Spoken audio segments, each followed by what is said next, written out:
members. We are called to order the meeting of the panel on security. We have a quorum and we are just a little past the appointed time. Item 1 on the agenda, confirmation of minutes of a previous meeting. The minutes have been sent out on the 29th of November 2013. Up to this moment, the Secretariat has not received any proposed amendments to the minutes from members. I'd like to ask members here and now whether you'd like to propose any amendments, please. If not, I would propose that we confirm the minutes. No questions? Thank you. Item 2 on the agenda, information papers issued since the last meeting. There are 3.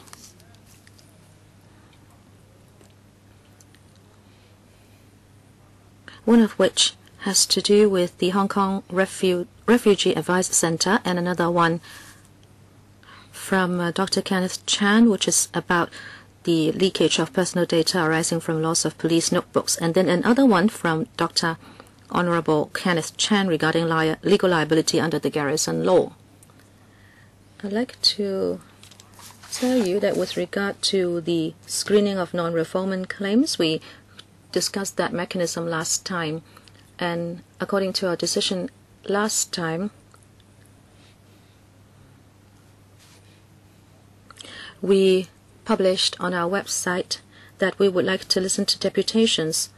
We have received 5 submissions, which have been forwarded to the administration and members for perusal. I hope we will wait a little for the administration to come back with a report on the review of the operation of that uniform mechanism. This is how we're going to follow up the issue. Another one, Dr. Kenneth CHAN wrote in to talk about the legal liability under the Garrison Law. Mr. CHAN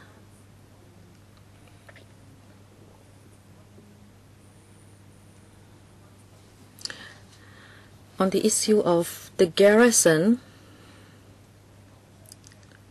you know that this is already in item 9 in the list of outstanding items. Could I lump your item with item 9 in the list of outstanding items? If you can find a date for it, then I'll be fine. Certainly, because this is raised by a member, I will try to swap the items in due course. I'd like to thank the administration for replying so soon about the leakage of personal data. So soon, the reply has been forwarded to members as well, and I thank the administration. And actually, downstairs, the Chinese, actually mainland Hong Kong families and the mothers have given us a letter, and I have been the postman, and I have also taken some copies of the letter up for members. About items for discussion at the next meeting, the administration has proposed an item on the follow-up on the Court of Final Appeal order in the Judicial Review Case W and Registrar of Marriages. The administration would like to take this back to the panel for discussion at the next meeting. And another one, we actually discussed this last time, and that is the rescue drug testing scheme. Members all felt that we should listen to the public on this, and as a matter of fact, the public consultation exercise is underway. Last time we agreed that we would invite professional bodies to come along, including the Hong Kong Medical Association, the Hong Kong College of Psychiatrists, the Hong Kong College of Family Physicians, Hong Kong Public Doctors Association, the Hong Kong Bar Association, and the Hong Kong Law Society, etc. We'd like to invite these professional bodies to come and hold a discussion with us. The public have been able to speak up in the public consultation exercise, but we'd like to have an in-depth discussion. That's why at the next meeting, we will be listening to the professional bodies who will be invited to the next meeting, so we can listen to them direct. Because last time we raised questions as to why the Hong Kong Medical Association actually objected to the scheme. Okay, so that will be for the next meeting. Those are the two items for the next meeting.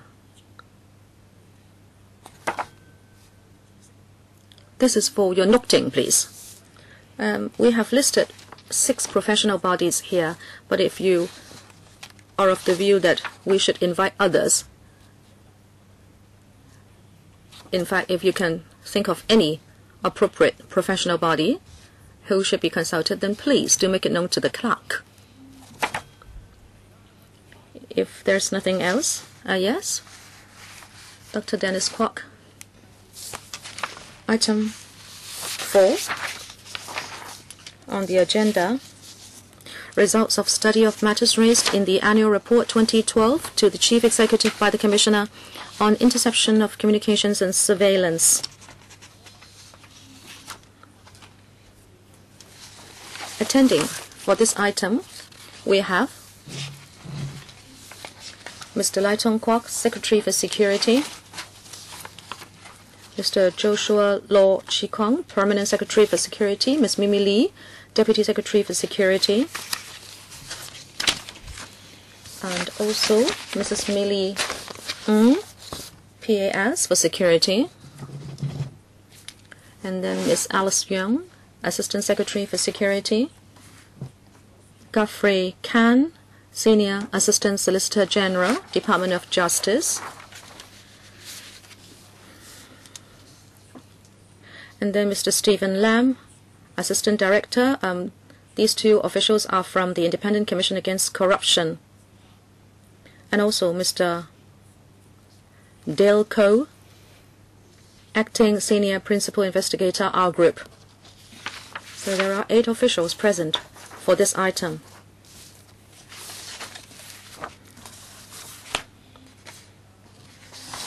First of all, I'd like to give the floor to the Secretary for Security, who will introduce the report to us. But before that, I'd like to remind you that actually, according to past practice, as you know, at 11 o'clock this morning at the CGO, there was a briefing held by the CICS, the Commissioner.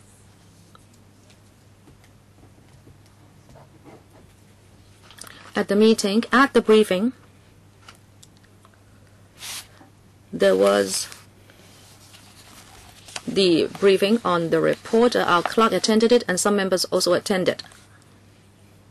I have already photocopied the summary to members.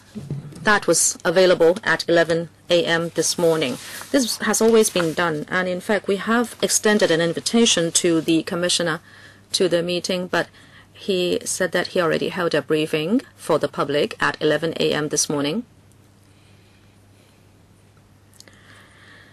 And members have been invited to that briefing. So this is what we have always been doing. Okay, over to you, S4S. Thank you, Chairman, members. The annual report of 2012 of the CICS gave an account on the operation and enforcement of the ICSO in 2012. According to the instructions of the CE, the report had been tabled to LegCo on the 27th of November for members' perusal. And we have also issued papers to explain the administration's response to matters raised in the report. Interception of communications and surveillance is extremely important in combating serious crimes and protecting public security. It was enacted in August 2006. It provides for a statutory regime for the conduct of interception of communications and covert surveillance by the LEAs.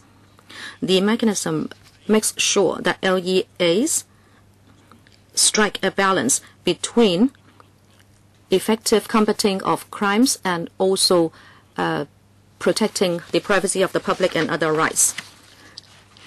Upholding law and order and subjecting criminals to sanction has always been the work of the LEAs.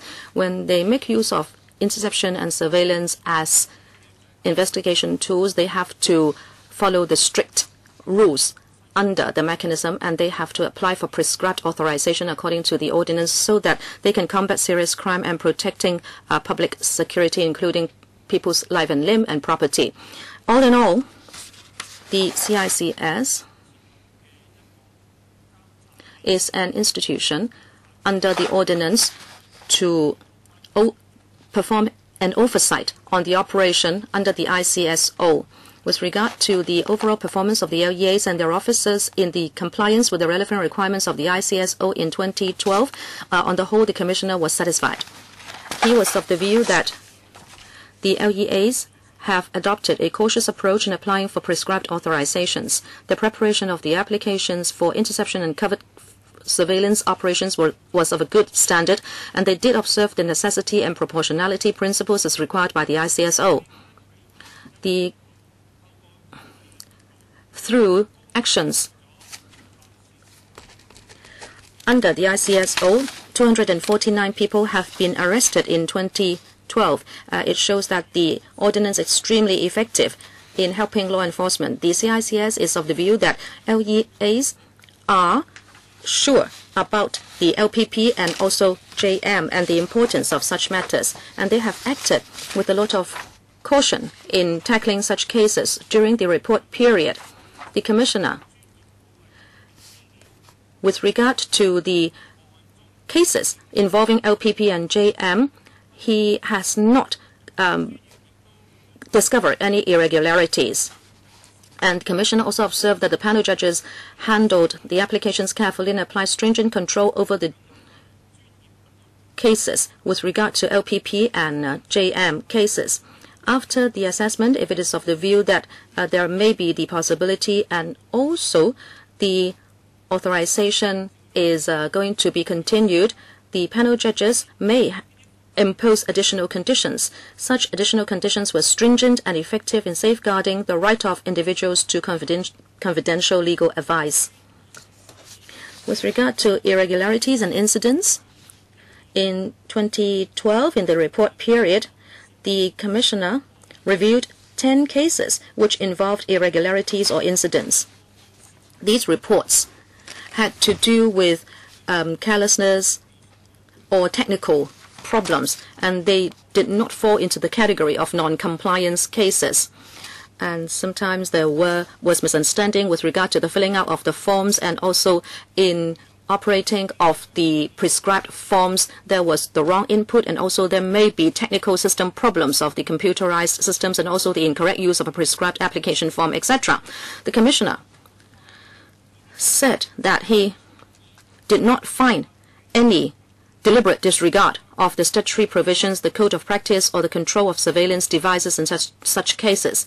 He pointed out that these were inadvertent or careless mistakes, or that sometimes there was occasional unfamiliarity on the part of officers with the rules and procedures of the ICSO scheme. LEAs have taken follow-up actions on these cases of irregularity incidents in accordance with the Commissioner's advice and recommendations.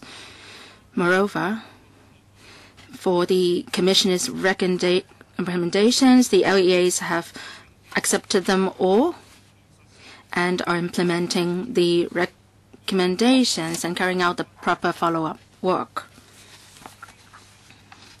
For non-ICSO purpose devices, if the devices are not used for ICSO, they should still be handled with care to avoid inappropriate consequences. He has also reviewed the cases involving non-ICSO cases.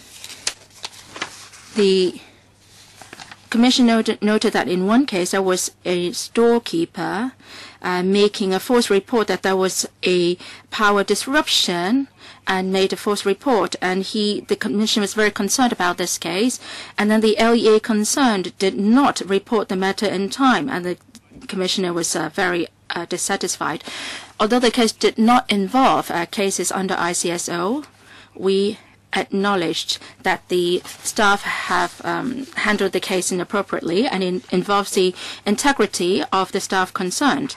The LEA has investigated the matter thoroughly, and upon getting advice from the Commissioner, imposed disciplinary action against the staff concerned. And also the LEA will also learn from this case, and in the future, if there is irregularity detected, the LEA will make a full, prompt and frank disclosure to the Commissioner. So the LEA will continue to comply with the ICSO and implement the Commissioner's recommendations. The Security Bureau and the LEAs will keep monitoring the implementation of the ICSO and work closely with the Commissioner to implement the ICSO. And members are also concerned about the amendment of the ICSO recommended by the ex-Commissioner. In the last report, the Commissioner said that giving him and his designated staff express power to view protected products.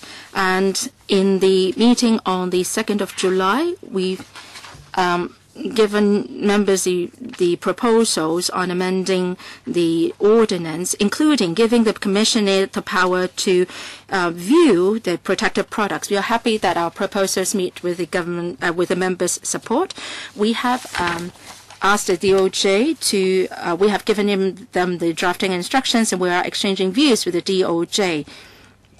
And in drafting the legislation, we will communicate with the Commissioner and the panel judges to listen to their advice. And we hope to present the revised or the bill for amendments to the electrical as soon as possible. Thank you, Secretary, for your brief introduction. Members who wish to speak? Well, very enthusiastic response. Mr. Raymond Wong, Michael Tan, Dennis Kwok, James To, Vice Chairman Chan Kin-po, Claudia Mo, U.C. Wing, Emily Lau, Sid Ho.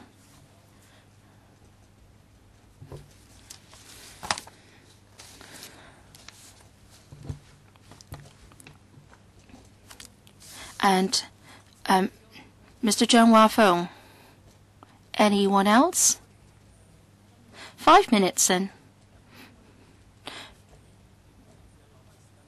Well, please allow some time in your 5 minutes for the Secretary or the officials to answer. And I hope that every one of you will get a chance. Mr. Raymond Wong. This report is thinner than in past years. About this report, this is the thinnest over the years. The last one is 300 pages or so. This one is around 100 pages. If it means that there are fewer cases of non-compliance, and that is good. But then the new Commissioner's style is very different from Justice Wu, the former Commissioner. In Justice Wu's report, there are a lot of remarks made, and because this new Commissioner is new, hence the report this year, there is an overlapping period between the two Commissioners. We hope that the thin report means that there are less cases of irregularities. All right, the Secretary talked about the amendments to the legislation, and the amendments finally came after our long waiting. And you said that you would communicate with the DOJ. Do you have a timetable on the amendments? That's number one. This is the first report of the new Commissioner, and he agreed to views expressed by the former Commissioner. Well, he is rather a toothless or paper tiger. When you talked about the report, you're going to present the good side of positive side of things. But then you just mentioned one case of the storekeeper making a false report of power disruption. You are trying to present the good side of things. What we are most concerned is whether any improvement has been made in response to recommendations in the past. This is something that we're going to follow up on. There are now 13 cases involving LBP cases, a drastic drop from some 30 cases in the past year. It's best that no case is found. Well, the LEAs are still breaching the law, we think. Not to mention that there is also some secretive surveillance. Well, in cases where the prescribed authorization cannot be obtained, then the LEAs may go it their own way, secretive way.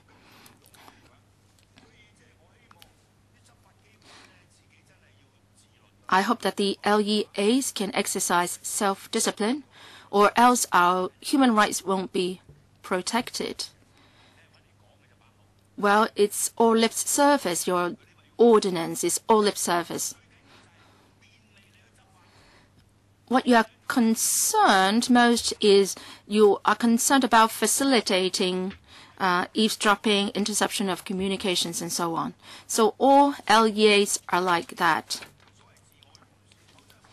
Well, we have to rely on the LEA's self-improvement. There are 13 cases involving LPP information and 3 cases involving JM. And the law enforcement officers didn't listen to the information or deliberately listen to the information. If the commissioner doesn't listen to the intercepted products, he will have no way of ascertaining the truthfulness of the claims by the LEAs. So this is what I'm most concerned about. And that's why the commissioner must be given the power to listen to the products from interception. So in amending the legislation, that has to be included, definitely. Concerning cases of LPP and JM, the number of cases has dropped. But then the commissioner hasn't had the chance to listen to the content. So what can he do? There's no way that he can certify that there is compliance. The secretary said that the CICS is satisfied overall with the performance of LEAs. Well, there are exceptional cases. There is a case on the false report of power disruption, and there are paragraphs 4.37 to 4.46. And then this talks about the staff using his mobile phone to take photos. I think this is outrageous. So can you give me a timetable of the amendment of the ordinance? We'll strive to present the bill to the electrical within 2014. Michael Tan, followed by Dennis Kwok. I have some deep feelings towards this report.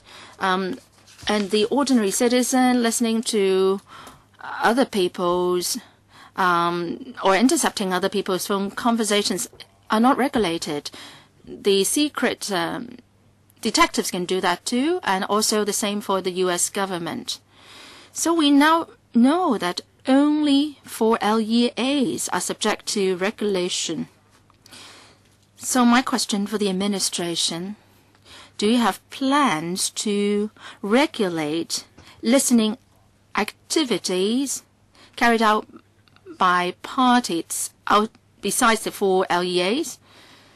If you don't, what are the reasons?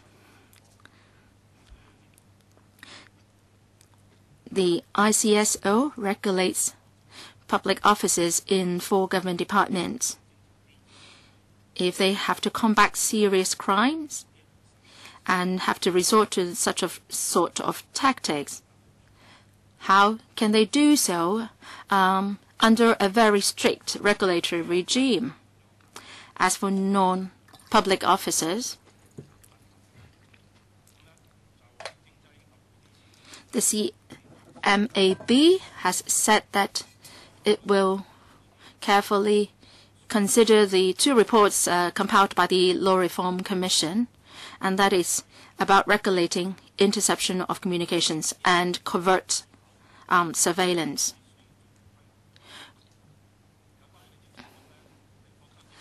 The Policy Bureau believes that it should tread cautiously on these 2 issues. When the 2 reports were released, the media and journalists expressed strong worries that the proposals will undermine press freedom. So the government has to listen to views from all sides to ensure that the rights on all sides are protected, including freedom of the press, and that it will not be undermined. The CMAB is now dealing with several reports of the LRC on privacy in phases, and it is negotiating with the relevant stakeholders. It's now working on stalking behavior.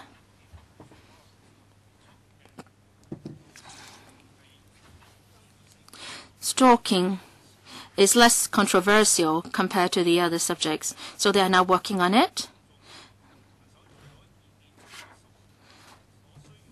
It will collect opinions from the public, and then it will map out a direction. So in other words, we'll have to do the easier part first and the difficult part later, step by step. Mr. Dennis Kwok.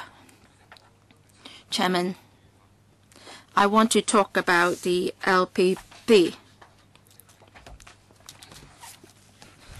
Paragraph 5.7 lists out a case. The judge decided to withdraw or revoke the prescribed authorization, but before that, additional conditions were imposed so as not to undermine LPP. So I want to know what are these additional conditions and what criteria did he adopt in deciding whether additional conditions should be imposed. Why didn't he stop the interception immediately? Secondly, in paragraph 5.10, the Commissioner says clearly that if I don't have the right to listen to the protected or intercepted products, no finding could be made as to whether the veracity of the content of the conversations in the reported LPP call. In paragraph 5.10, he says clearly, if I have not been given the power to listen to the raw materials, I wouldn't be able to do my job to ensure that LPP is not undermined. I want the Secretary to respond to these 2 points. First point first. Under the ICSO, if the LAs apply for prescribed authorization from the panel judges. When LEAs apply in writing to a panel judge for authorization, the LEAs have to do an assessment, and that is information at hand might or might not involve LPP material. That assessment has to be done first. After that, the panel judge, in giving the authorization, would have considered the case, and if he is of the view that additional conditions should be added, then it is up to the panel judge to impose those conditions. Panel judges might differ in the conditions added. Therefore, I cannot give a general reply here. And in fact, the conditions are case-specific and are decided by the panel judge in question. I don't think I should divulge them here in public. But when the authorization is granted, whether or not the original application states whether there is a possibility of LPP and whether or not there are additional conditions, if the officer should discover during the course of interception any material that may involve LPP material, then he must make use of REP 11 and submit a report to the panel judge. After reading the report, the panel judge will give it consideration and then may arrive at a different decision. For example, that the interception should be stopped or that additional conditions should be imposed so that the officers concerned can follow his instructions. In this particular case, the officer acted according to the legal procedures and submitted an REP 11 report to the panel judge. After that, the panel judge revoked the authorization. And according to the ICSO, this was reported to the commissioner. The commissioner reviewed everything. As Mr. Dennis Kwok said, the commissioner remarked on the case, and you read it out, and I would not repeat it. This was the ex-commissioner, actually, who said that there should be express powers given to the commissioner to listen to the recording of interception products. And in July, at this meeting, we already gave an account of the matter to members. We are now drafting the relevant amendment bill. The drafting instructions have been issued to the DOJ. We are processing the matter together with the drafting division of the DOJ. And as I said in the process, we will be holding communication with the commissioner and the panel judge, Mr. James To and then Miss Claudia Mo. Chairman, listening to Mr. Raymond Wong, I think I can share his feelings. I think that this commissioner applies a different standard and attitude from the ex-commissioner Justice Woo Kwok Heng. For example, 4.35, 4.36. The officer claimed that there was a power failure. Now, if you look at all the paragraphs, it was at the end of March that the officer gave an oral admission that it was a false report, and then in early April, even the engineers said so. And then in mid-April, the LEA wrote to the commissioner to say that it would appear that it might not be entirely true, and the commissioner was already angered. He said he showed concern here, and then in the third week of April, in other words, 3 weeks later, a statement was given, and then by mid-May, the commissioner was informed that the officer told a lie. And then in 4.36, the commissioner said that he would be concerned. I think if it had been Justice Woo Kwok Heng, he would be furious and would be taking you to task. And this is not just a lie. It seems the LEA concerned was trying to cover this up. Or else, why did you delay for 3 weeks before a statement was taken? And then before that, why did you tell the commissioner that it might not be entirely true? So it shows that you were trying to think of ways and means to cover it up. And then, of course, there was no way to cover it up, so you had to give a statement. And then you delayed for a further period before you reported to the commissioner that indeed it was a false report. The Security Bureau is here. I think you should give a written response to para 4.36 to this panel. I think you have to follow up the matter. Why did it take 3 weeks before a statement was taken? And why was the commissioner told that perhaps it was not entirely true? But actually the officer already admitted that it was false. Why do you say it was not entirely true? I think you are learning from C.Y. Leung. This is outrageous. If it is false, say so. I don't know whether it's because we have a different commissioner, but frankly speaking, I think this is an important matter, and I ask the Security Bureau for a formal and written response. Another case, 7.12. I had already said this to the commissioner this morning, and I don't know which LEA this is. There are a few of them. The situation here is that the officer was already prosecuted and sacked because of other wrongdoings. But then when he was interdicted, some confidential documents were handled, And those documents should have been destroyed a few years ago, but they were not. And the documents were there, and it seems in this report there was no mention of whether there was any investigation as to why this officer had in his possession these documents for so long.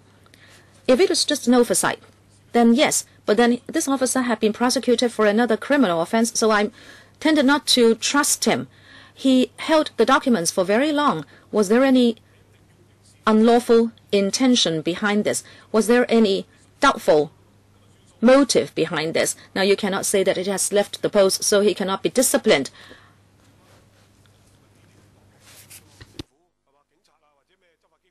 The police and the LEAs would like to preserve the confidential documents for their own use, but then how would the officer be able to keep it in his possession? Now, if you are only going to remind officers that they should be destroying confidential documents, it doesn't work. It is not good enough. Now, if it is to be destroyed, but you don't destroy it, then if it is made a criminal offense, then perhaps that should be the way to do it, but you haven't done anything. What is your response to those two cases? The first one, a case that happened last year, not this one. There was an officer who kept the documents without destroying them according to the rules and regulations. And actually, the ex-commissioner reviewed the documents in depth, and the relevant LEA already reported to the commissioner. Now, why is it that the case is mentioned only in this report? This is because the criminal case had not been completed, and because of the consideration for due process, we would have to wait for all the steps to be taken. And therefore, the new commissioner also reviewed the last step. Since the officer had already left his post, no disciplinary action was taken, and the relevant LEA had already said, had this officer been there, what would have been done? And from beginning to end, the ex-commissioner had already reviewed it, and it was only the last part that was left behind. Could I please also continue? Yes, within a minute.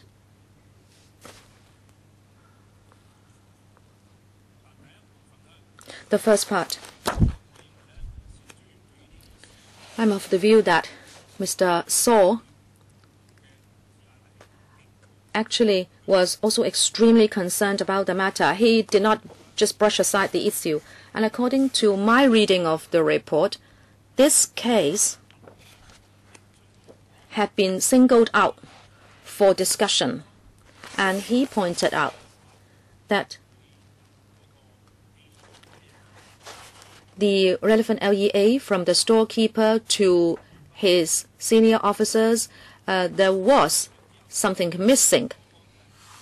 And therefore, he singled out the case, and he required the relevant authority to give a detailed explanation. And actually, the disciplinary action taken was relatively strong.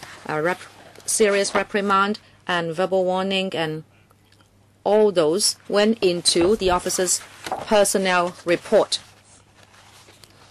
And this would have an impact on the future and promotion, if any, of the officers concerned. And therefore, in my view, now this is my view, that Mr. Saw in fact put a lot of store by this incident. Maybe different commissioners have different style of writing. I wouldn't like to comment on that. But as the Security Bureau, I would say that the commissioner was extremely concerned, and he actually did not just brush aside the issue. Ms. Claudia Mo and then Mr. Yu Si Wing. Thank you, Chairman. I'd like to talk about LPP. We'd like to confirm that LPP should be protected. But then, when we talk about journalistic material, you just call it cases. I like to say that we must also keep journalistic material confidential. But then, of course, we might not be at a par of LPP because journalists do not have to get a license. However, journalistic material has to do with privacy of the public, and it can be closely related to public interest. Now, if I would look at JM being intercepted, I would be a little worried, because at the time of application, the applicant should state clearly whether JM may be intercepted. But then in a row of 3 cases, this was not known at the beginning, and then it was suspended midway, and in the end, the authorization was revoked. I think this is so unsettling. Hong Kong people may be interviewed, or they may talk to journalists, and then they would not know that you are intercepting the communication. My question is, would there be a suspicion of the abuse of power?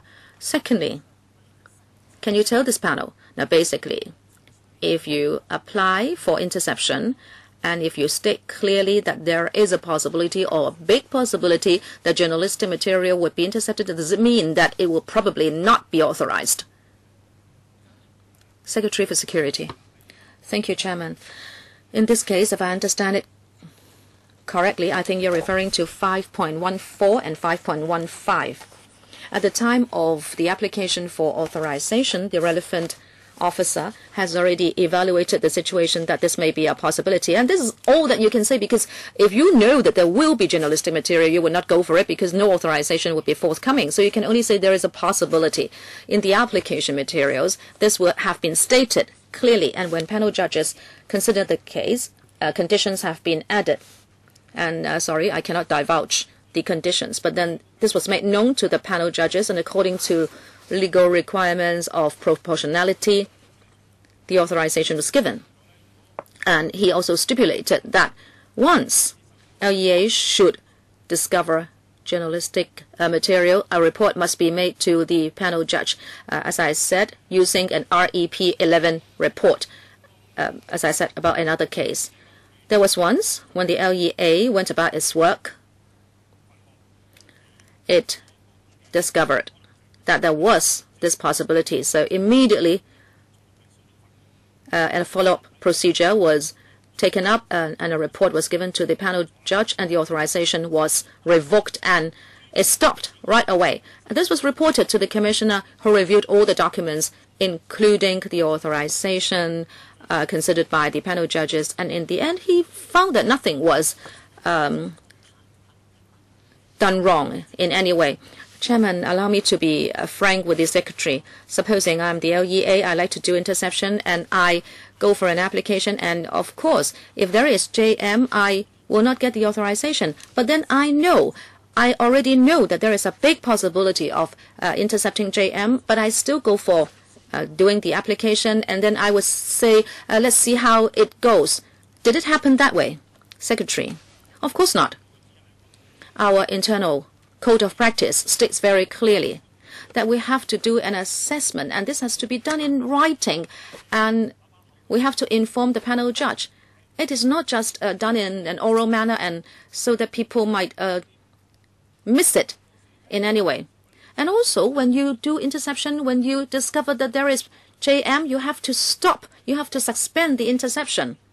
This is the basic requirement, and I have the responsibility to report it. So no such case will happen. So for any applications, it's just guesswork, and most of the time you would not be aware in the beginning that JM will come up during the course of interception. So there has been clear regulations on what you should do in the course that you find that there is likelihood of JM. Well, the Commission is looking at whether you are adhering to the regulations, and if not, then you will get criticism. So these are not the conclusions of the panel judge, but rather an independent commissioner who came up with this conclusion, looking at all sides of things. So this is also one of the duty of the commissioner. Mr. Yu Si-wing, followed by Ms. Emily Lau. Thank you, Chairman. In the electoral background brief,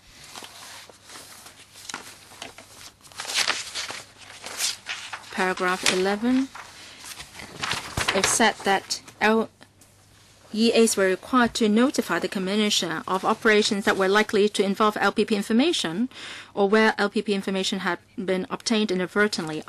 There are many such cases. If information is collected, would that be used as evidence for prosecution?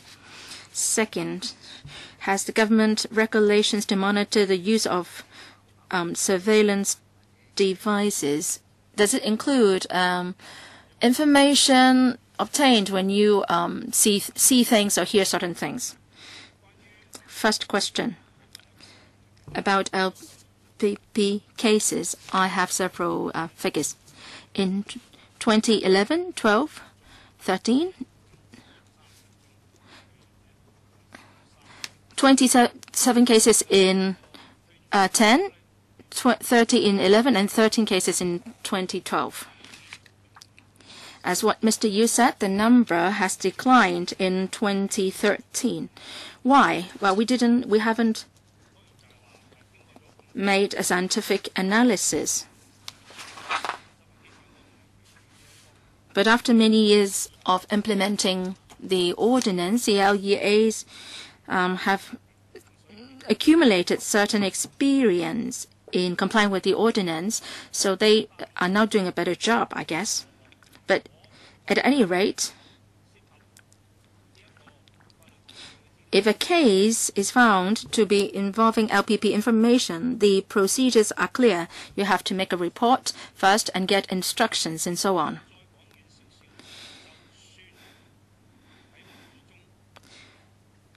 So in cases where you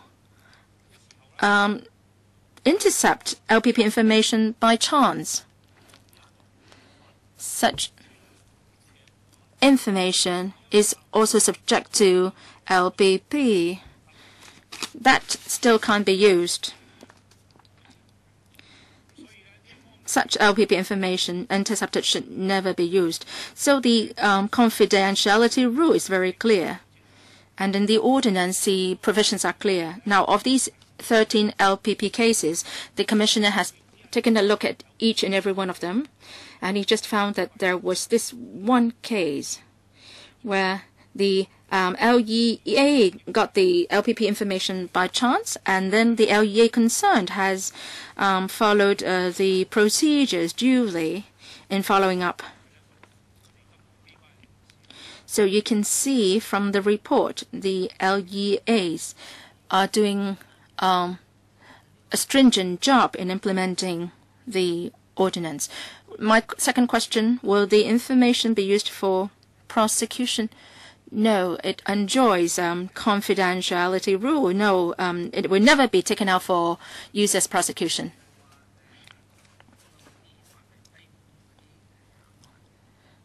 Does the government has any regulations to on surveillance devices? Well, including so-called eyes and ears of a person.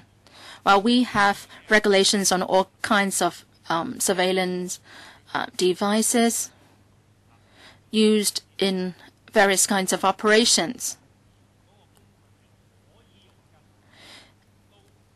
Any capable device is under regulation. If I recall correctly, in Chapter 4, devices used for non-ICSO purposes have to be regulated, and control on them should in fact be stepped up too. Now, as for a person using his eyes or ears to intercept communication, well, it depends on the individual circumstances of the cases. Ms. Emily Lau, followed by Ms. Sithold. Thank you, Chairman. I didn't attend the briefing this morning because we went on a visit to the court.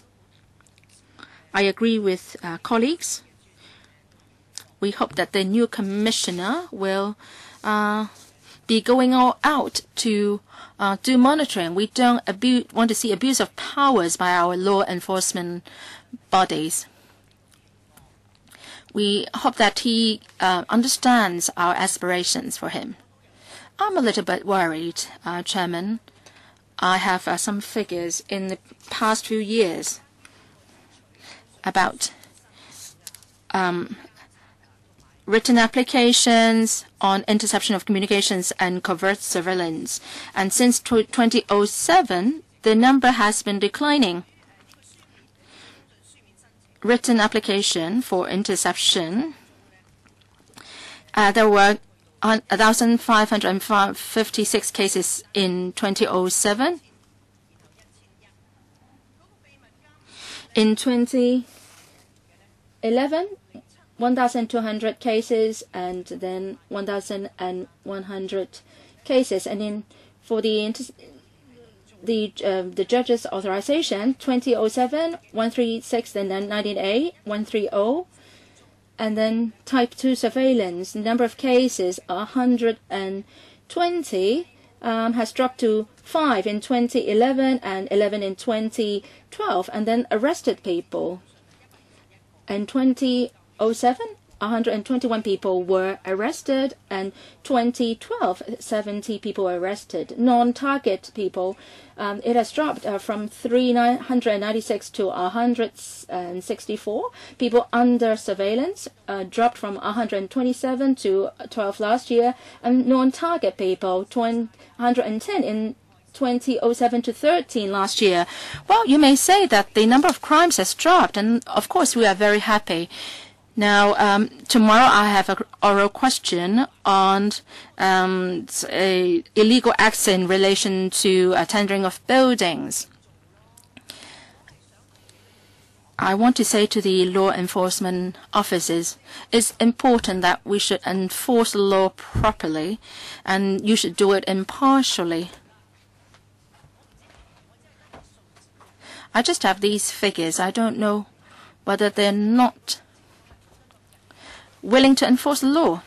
Well, can you tell me whether the situation is really improved to the extent that the number has declined? What kind of messages are you giving out to the law enforcement officers? Well, I'll divide your questions into two parts. The first part is on the new commissioner. Well, the report is thinner this year. Ms. Lau, you said you didn't attend the briefing this morning. Can I be allowed to briefly summarize what has been said by the Commissioner?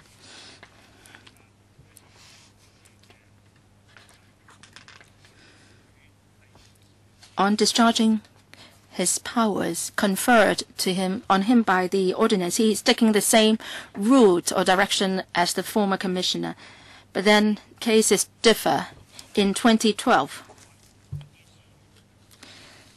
there were no non-compliant cases or cases of deliberate disregard of the ordinance, except for one case, which we mentioned.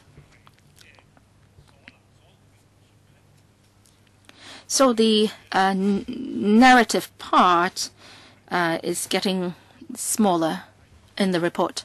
Now, as for the drop in the number of cases, is it that the law enforcement officers are not willing to take on more work? Now, our law, the LEAs would, if needed, they would definitely apply for prescribed authorization. In the initial stage of the ordinance's implementation, the figures are on the high side. That's true. But in the past couple of years, the numbers have rather stabilized. Is it because the law and order situation in Hong Kong has improved? The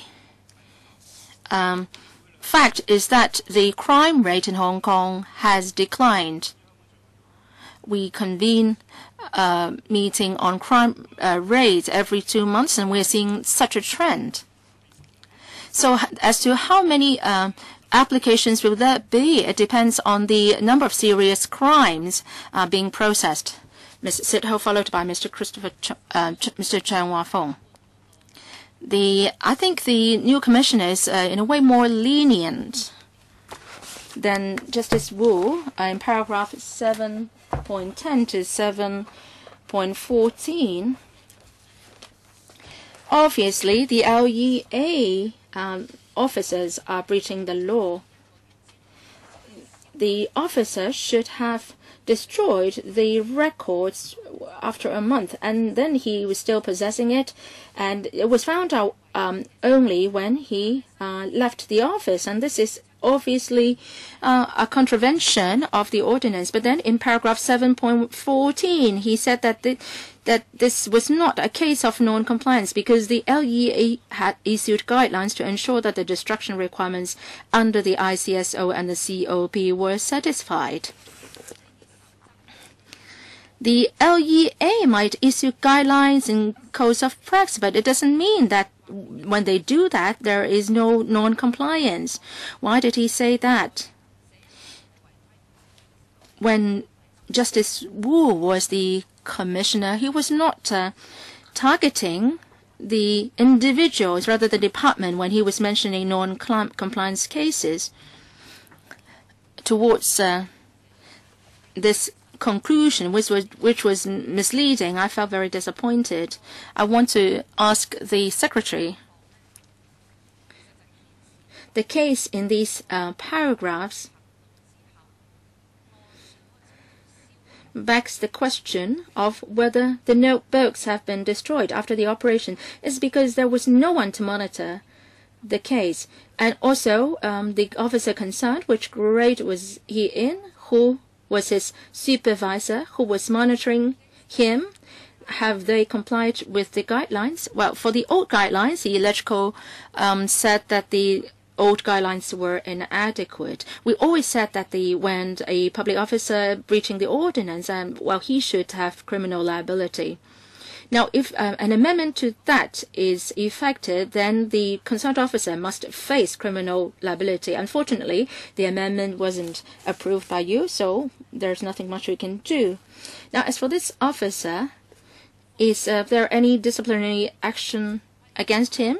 Would he still be enjoying pension after he left and he has contravened the ordinance? Would you be taking away some of his benefits to serve as a penalty? For the code of practice, the new code, how is the new code of practice different from the old one? How can you ensure that it is being complied with? And if there are new procedures, what are the new procedures? Secretary. We have dealt with the matter in accordance with the prescribed procedures. For the investigation report that has been seen by the Commissioner,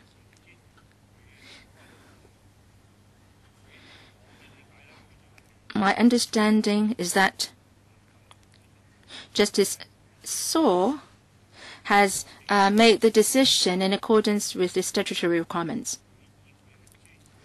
I support the Commissioner's conclusion, which is made based on his professionalism or professional judgment. Well, everyone is entitled to his opinion on such a conclusion. The LEAs concerned would follow up the matter based on the Commissioner's conclusion and recommendations. Now, the concerned officer was awaiting a criminal trial. Would that affect his retirement benefits and so on?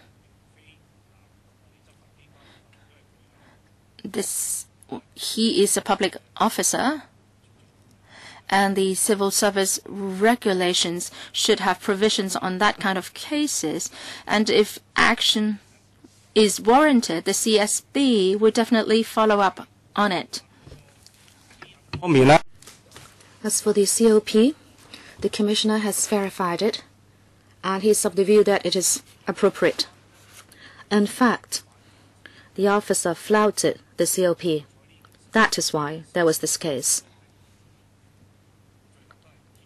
In the end, this case was revealed. So we are of the view that the COP is effective. Certainly, if the Commissioner should say that the COP should be strengthened in any way, we will certainly act accordingly. Chairman, Mr. Chan Wafeng. Well, if the COP was effective, such a case would not have happened. The report does not say it, but can the Secretary tell us why an officer would have flouted the rule and yet the supervisor of this officer did not discover it? Please wait for the second round to pose that question. Mr. Christopher Chung and then Ms. Elizabeth Quat. Just now, Mr. Michael Tian mentioned other acts of interception and that such actions are not monitored. I'd like to ask the Security Bureau, like the Securities and Futures Commission, it always intercepts the telephone calls of people of the sector. I'd like to know whether the COP here applies to the SFC. In other words, the interception is done only according to the procedures of the Security Bureau. Secretary for Security, today we are discussing this ICSO and it only authorizes 4 LEAs, the Police, Immigration Department, Customs and Excise Department, and also the ICAC for going about such duties, and panel judges' authorization is required. Other government officers cannot undertake such duties. Mr. Chang mentions the Securities and Futures Commission, which is a statutory body. It cannot act according to the ICSO and conducts interception because the ICSO only authorizes 4 LEAs, which should follow established procedures to apply for authorization. All others cannot do anything like this. Mr. Chang, so there is no strict system to monitor interception done by the SFC, is that right? Mr. Chang, I think there is a premise or assumption to your question, and that is the organization you mentioned is actually doing this. I believe we should not have that assumption. They do not have that statutory power and they should not be doing this. I think that should be the starting point of looking at this. Mr. Chang, the Security Bureau has my confidence. I'd like to know whether you can require the SFC's interception action be covered by the jurisdiction of the Security Bureau. Secretary, I have already said very clearly that the ordinance only covers 4 LEAs. Mr. Chang, you have put forward a proposal, but I'm sorry, we will not consider it at the moment and we will not consider it in the future. Ms. Elizabeth Quat and then Mr. Leung Kwok Hong. Thank you, Chairman. This year's report points out minor mistakes like filling out the wrong forms, picking the wrong boxes in the computerized systems, and it is found that no major incidents have happened. I think under the strict guidance of the ex-commissioner, I think he has put everything on track, and this commissioner has mentioned the non-focused mindset of officers. I'd like to ask the security what you can do to convert the officers' attitudes so that they are more focused in their work. And as to their report, it is said that a private mobile phone and not an authorized device to take a picture. My view of the use of a personal mobile phone is quite risky because pictures taken on a mobile phone can be uploaded to the web.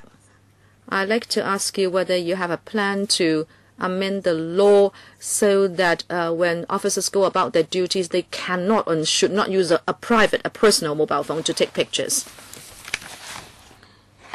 The Commissioner has pointed out that his major concern has to do with storekeepers and that there were some failures committed by storekeepers. I agree with the Commissioner that in majority of cases such failures seem to be minor and they do not have to do with surveillance devices. However, even if such mistakes are minor, we believe there should be strict following of the relevant rules and regulations. So I agree totally with the Commissioner that LEAs should step up efforts to train and instruct their officers who are responsible for enforcing the ICSO, that they should know they should be focused and act in a responsible manner. At the same time, LEAs, as the Commissioner said, should change the mindset of officers so they develop a more dedicated and focused and responsible mindset. In terms of procedures, the Commissioner has made recommendations as well. He has asked us to step up training. He has also said that with regard to the devices, we should do something more. We should go for computerized device management systems so there would not be typographical errors like filling out the wrong numbers or misunderstanding of any kind. We will indeed redouble our efforts to do this, and I myself have expressed to the LEAs my own concern and to require them to do better. As for the use of a personal mobile phone to take a picture,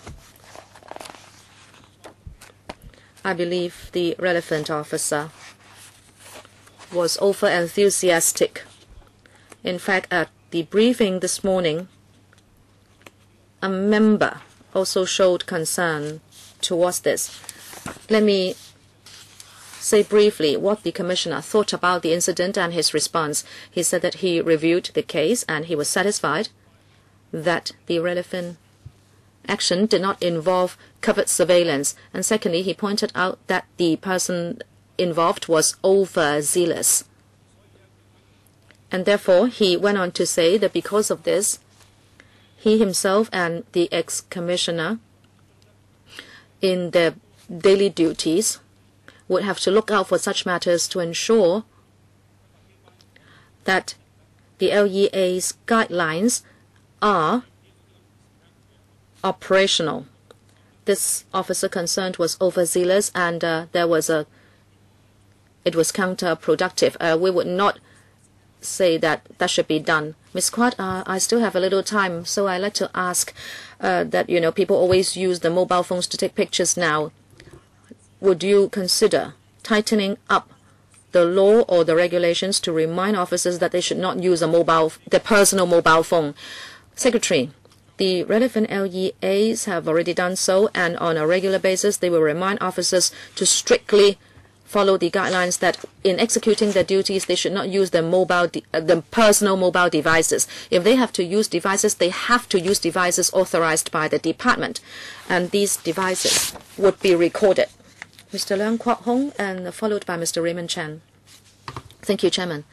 Number one, Ms. Sit-Ho asked the Secretary ultimately who should be held responsible, and the Secretary said he agreed with the Commissioner because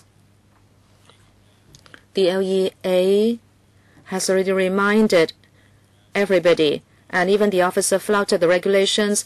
A reminder has been issued, and also even if the documents were destroyed after a long period of time, they were destroyed. In other words, he was satisfied. I think this is outrageous. This is ridiculous.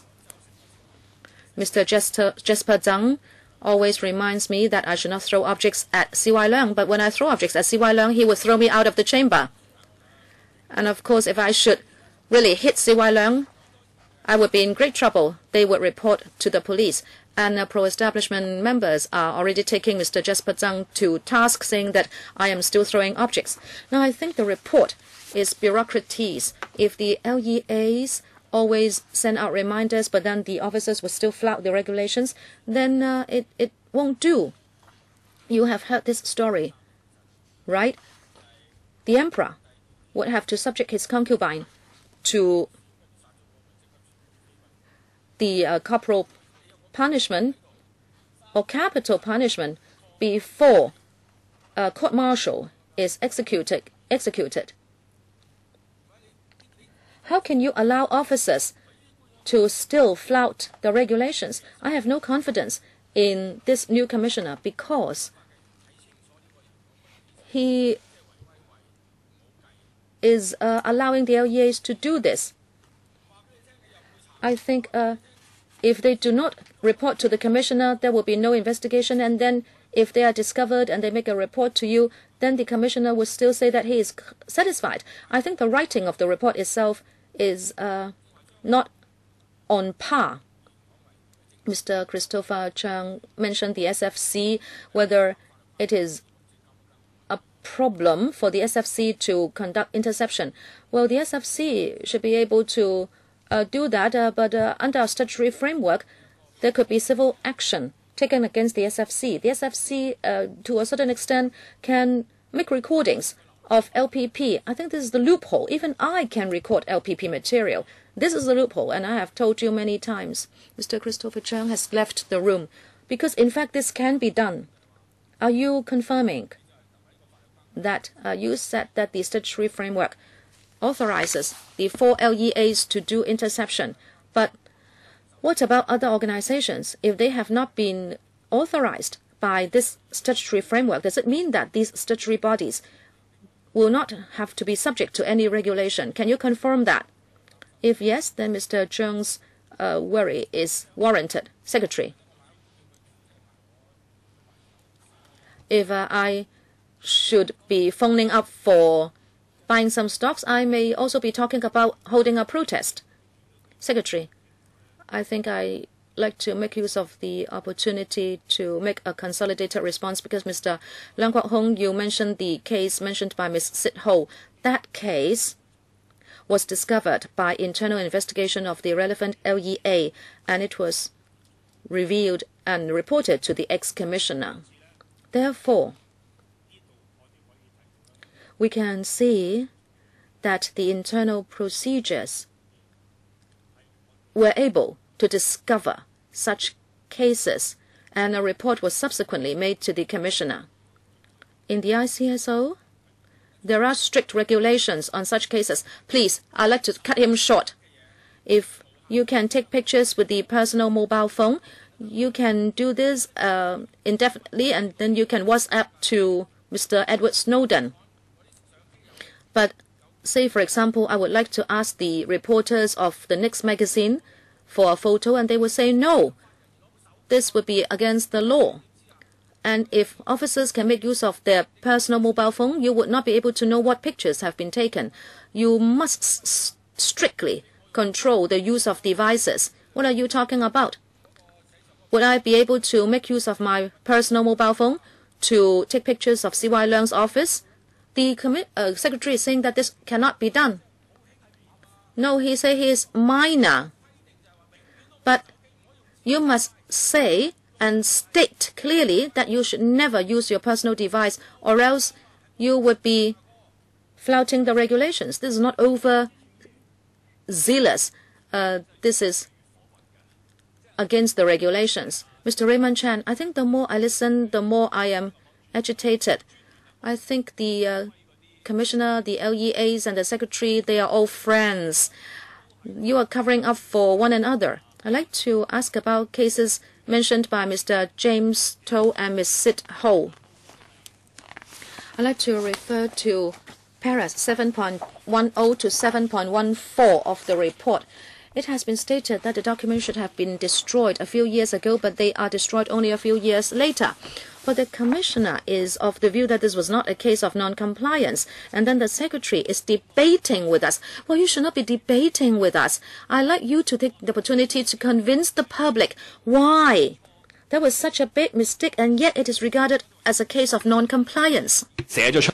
And you said that because there were already guidelines. So the guidelines seem to exist in name only. It doesn't mean that every guideline will be adhered to. If you can discover the mistake, say, in a reasonable period of time, say 3 weeks or 3 months, then the guidelines serve some effect. But then it was just in the case of a coincidence that the mistake was discovered after several years, and it was the documents were found in boxes. So the documents were discovered coincidentally. So there must be some loopholes in the process. So after this incident, have you learned anything? Have you revised the guidelines?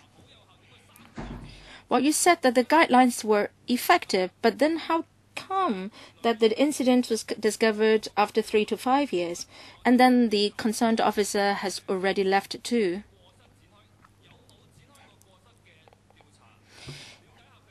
Has the LEA conducted investigation on whether there was any ulterior motive for the officer to keep such documents? Has he disclosed the information to other people? Was someone senior had to be held responsible for this incident? Non-compliance refers to not complying with the requirements of the ordinance. Under the ordinance, there is another thing called the Code of Practice of Department in support of the ICSO. Now, the COPs are guidelines, so all law enforcing officers have to comply not only with the ICSO but also the COP. So to my understanding, the Commissioner's remarks were made against this background. As I have answered before, this incident was discovered by the LEA itself, and it has also reported to the Commissioner based on the prescribed procedures. The ex-commissioner believed that the investigation would be postponed since the officer concerned was under criminal investigation. Now, after the case was closed in the court, then a report was made to the commissioner, and then the commissioner made a decision, and the decision was outlined in paragraph 7.13 and 7.14. The whole process was taken based on the prescribed procedures.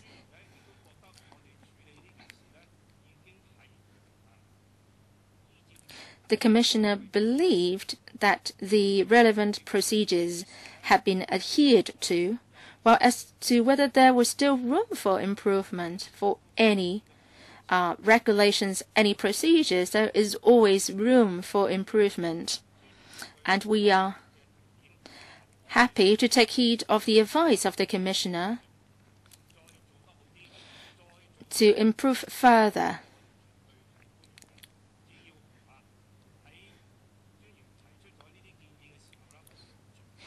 Well, if the Commissioner makes recommendations, we would implement them. Now, in the report, the Commissioner has made recommendations on various aspects. For example, introducing computer-based processes for device management. So we have immediately responded to his recommendations, and we try to implement them as much as possible.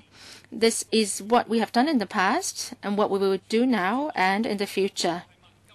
The latter part of my question is whether the LEA has reviewed the matter and is someone senior should be held responsible. Mr. Lam Tai-Fai, I want to follow up on the question raised by Mr. Christopher Chang. Mr. Christopher Chang said that the SFC intercepts people in the trade. Is that what he meant? Is this what you understand, Secretary? I don't know how true is that. It's difficult for me to judge. But I have this other question.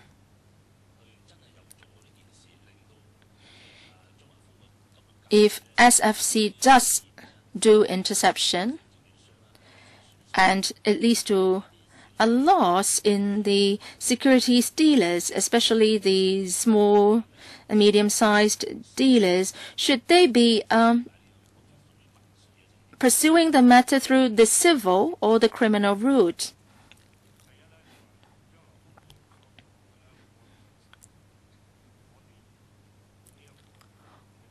We don't have any information on what Mr. Zheng said, so I can't answer based on an assumption.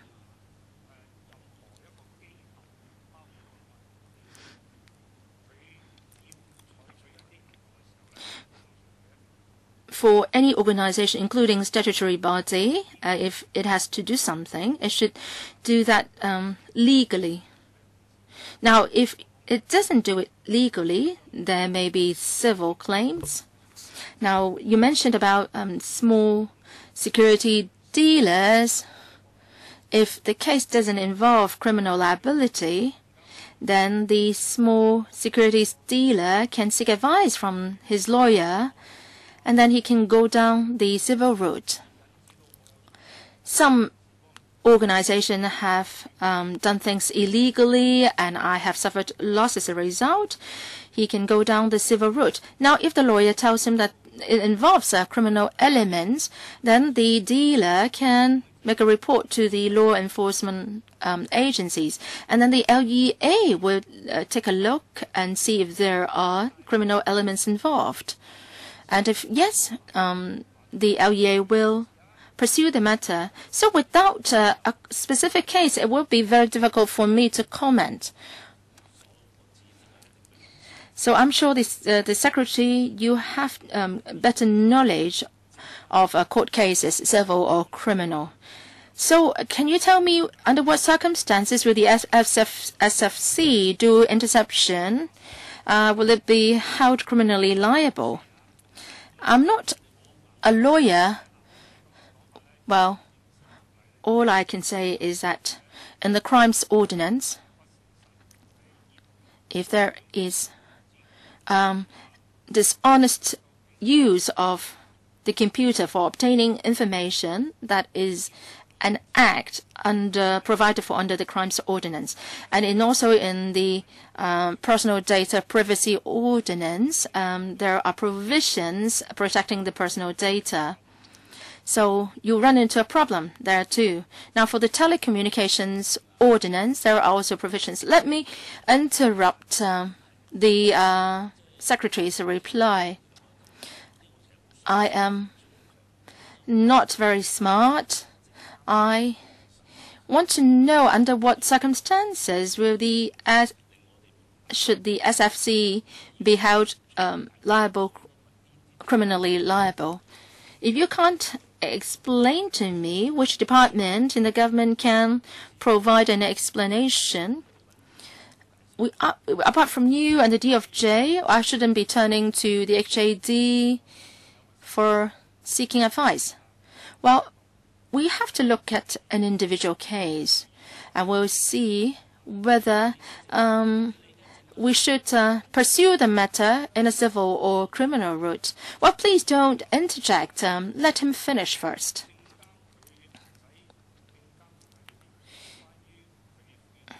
If SFC does things with the powers conferred on it by the ordinance, then they are doing things right. And you can seek advice from the SFC itself too. Mr. Leung Kwok Hong, it's not your turn. Well, in the first round, anybody else in the second round? Mr. James To, Ms. Sit Ho, Mr. Chung Kwok Pan. Mr. Chung. Thank you, Chairman.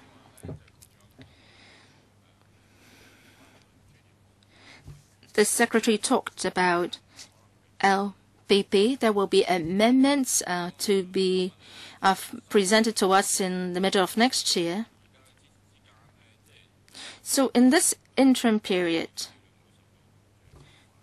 what kind of LPP information will be protected? What kind of protection measures will you put in place?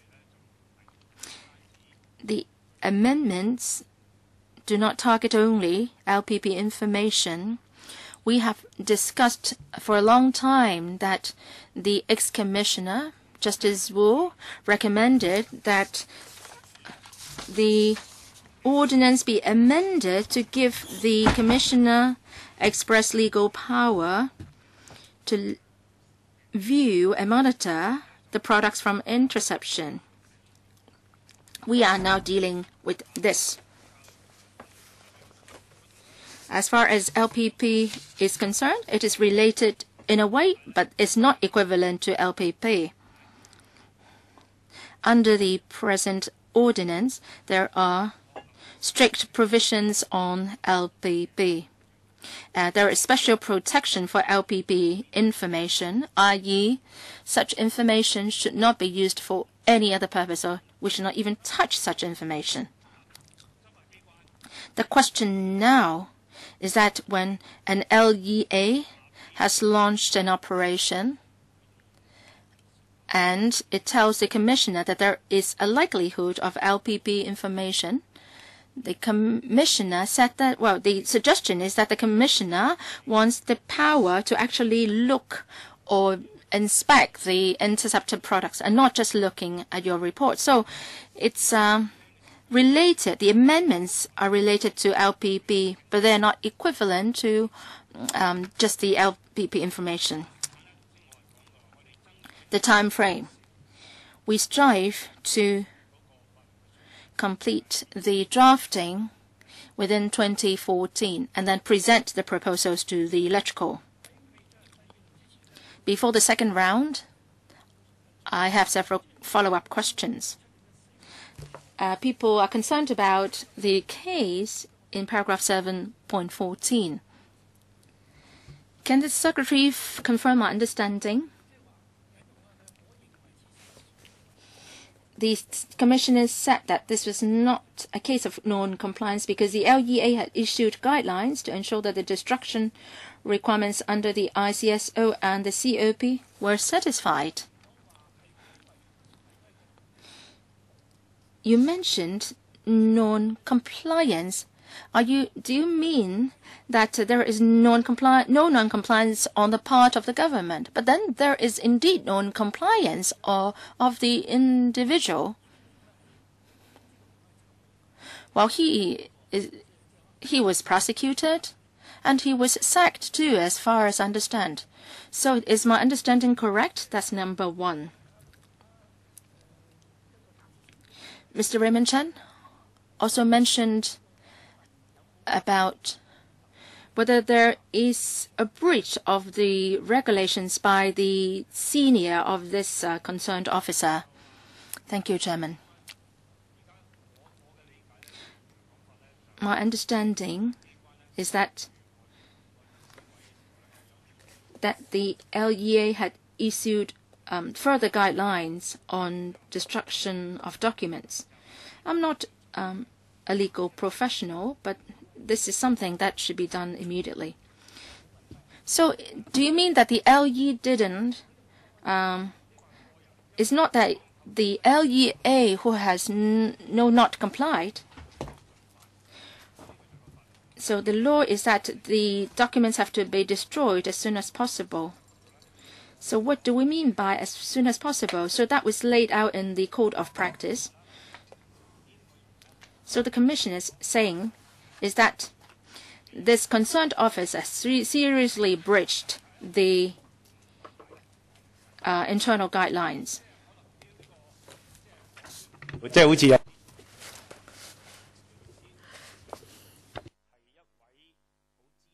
The Commissioner is a very experienced judge, I believe.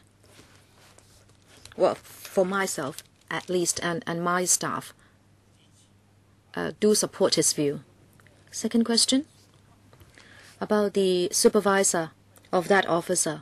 Was there any non-compliance committed by the supervisor. You did not have time to answer Mr. Raymond Chan, so I now give you the time to answer it. This is a personal act. Until it was discovered, the supervisor wouldn't have known it. In the process of checking by the LEA, this was discovered. The commissioner did not mention that responsibility should fall on the supervisor. Well, I shouldn't go into the details, but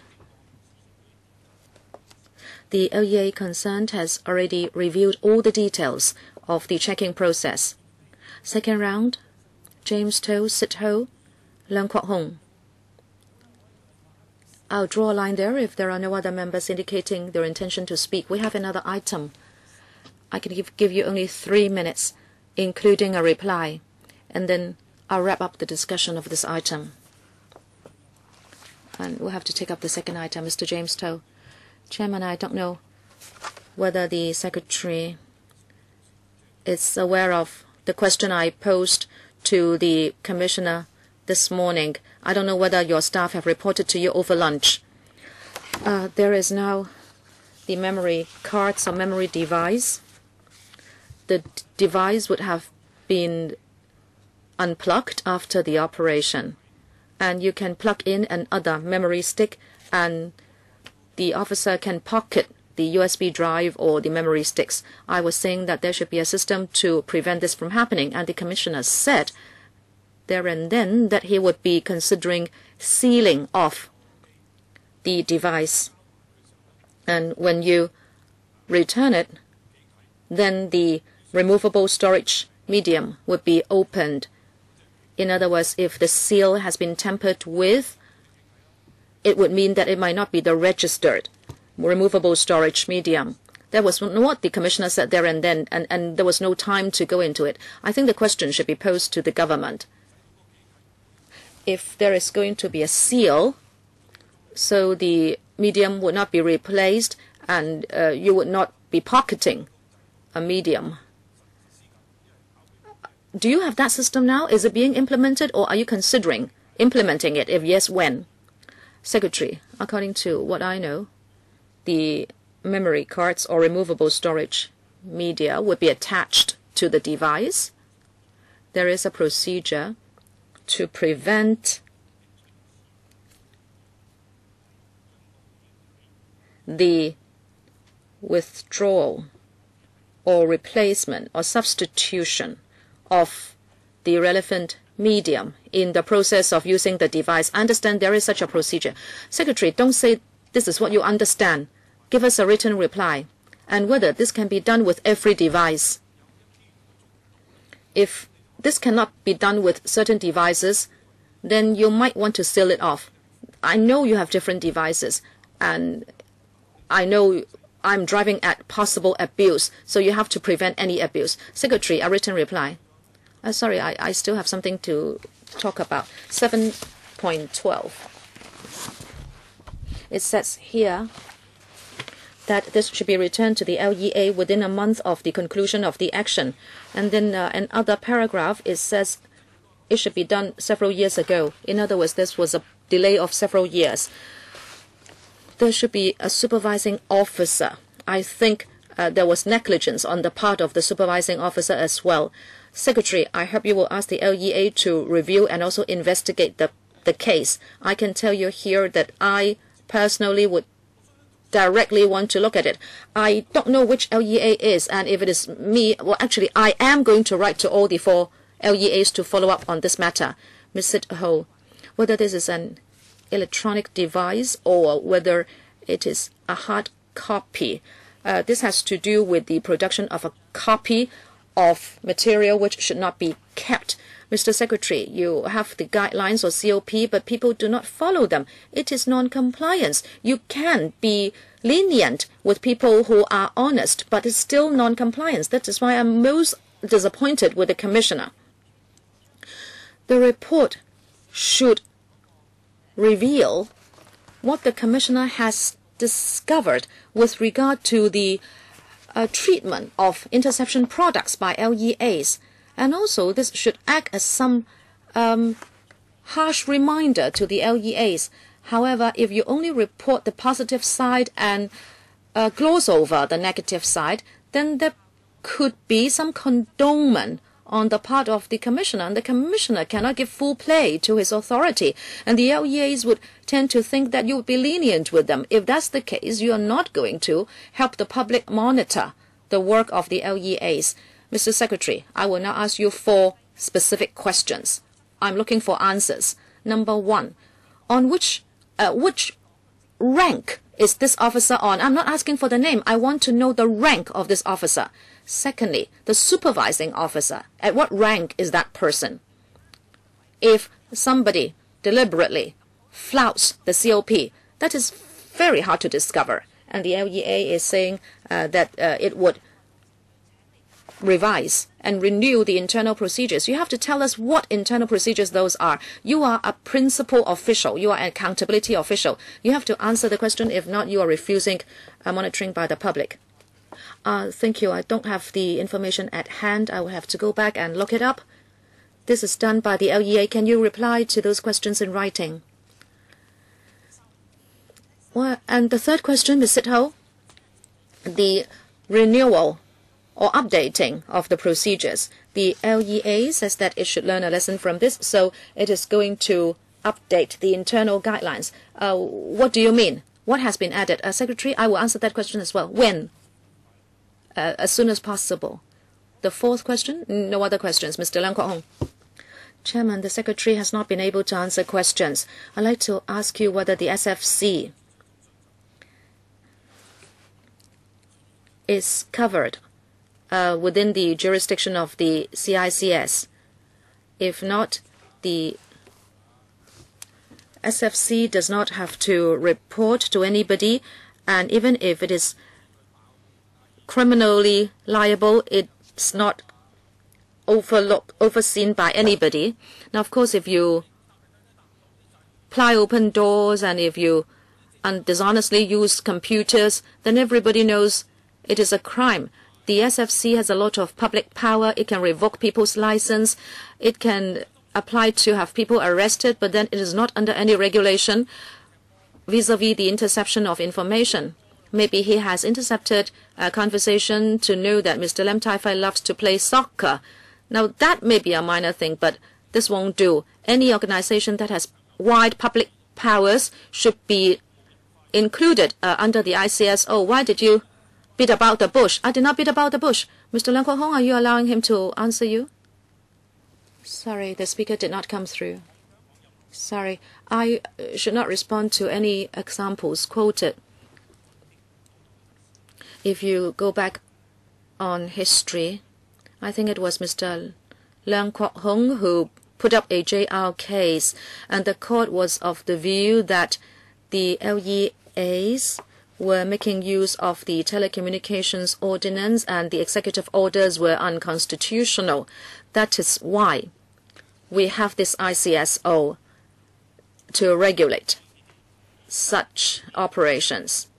If you mention other regulatory bodies, now, number 1, any regulatory body has to act according to the law. Anything that is not permitted by the law should not be done. If it is gathering information that is not allowed under the law, I'm sure even if it is submitted to the court, the judges would certainly act according to the principles of the law in viewing such information or evidence. You had a lively discussion on SFC. I believe the relevant question should be directed to the relevant organization. Chairman, I would ask this question. If the SFC undertakes interception and it keeps the material for a few years, nobody would know it. Mr. Christopher Zhang, are you driving at that? And it is not under the regulation of anyone or any law. It can revoke people's license, it can impose fines, and if there is prosecution, people can be thrown into jail. So you have to regulate such organizations, and there could be abuse of the use of the intercepted material. Well, if there is any breach of the privacy ordinance, I'm sure action can be taken. And talking about the monitoring or regulation of SFC, perhaps we should go to the Financial Affairs panel. I think that's it for this item. I'd like to thank the 8 officials for coming. Okay, I will come to that. I hope that Secretary, you will supply replies on issues you undertook to reply on as soon as possible.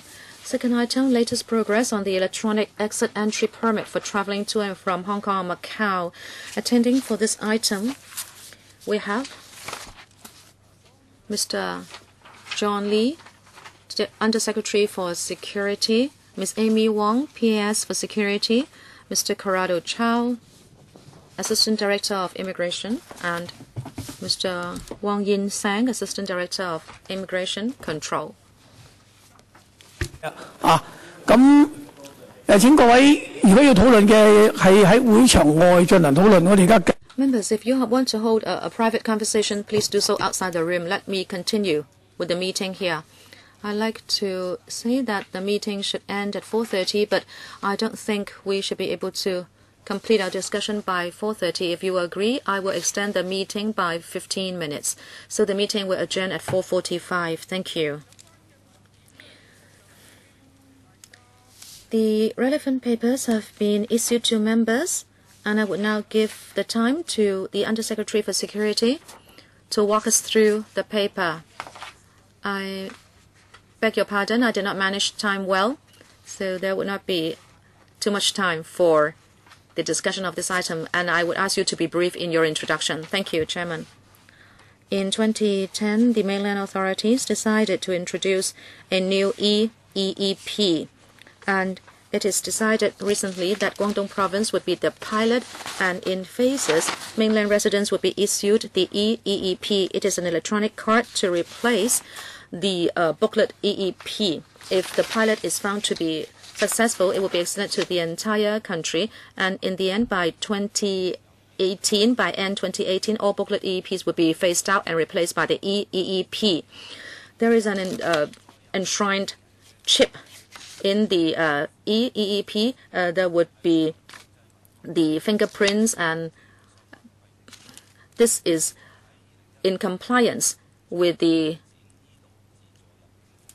regulations of the IATO, and we have consulted the security panel on this issue in April, and in July financial support was supported, so this would the e-channel clearance would be extended to the EEEP holders, and we would be able to install more devices. I will bring you up to progress.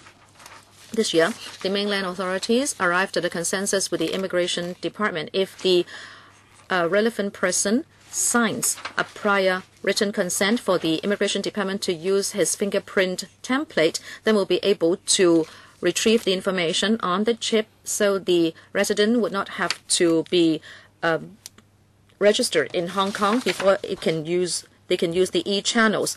They need not be enrolled in Hong Kong. But then, from the first occasion, there must be a one-time face-to-face clearance on their first visit to Hong Kong at traditional immigration counters to make sure that they comply with immigration control measures. And if they are allowed to come into Hong Kong, then they will be able to use e-channels upon their subsequent visits to Hong Kong.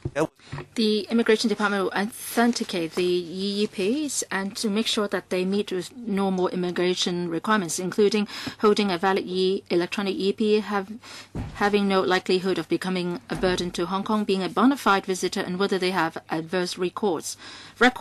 This one-time face-to-face clearance will ensure that only genuine visitors who have gone through thorough examination will be able to use e-channels, or otherwise they would have to be going through the counters.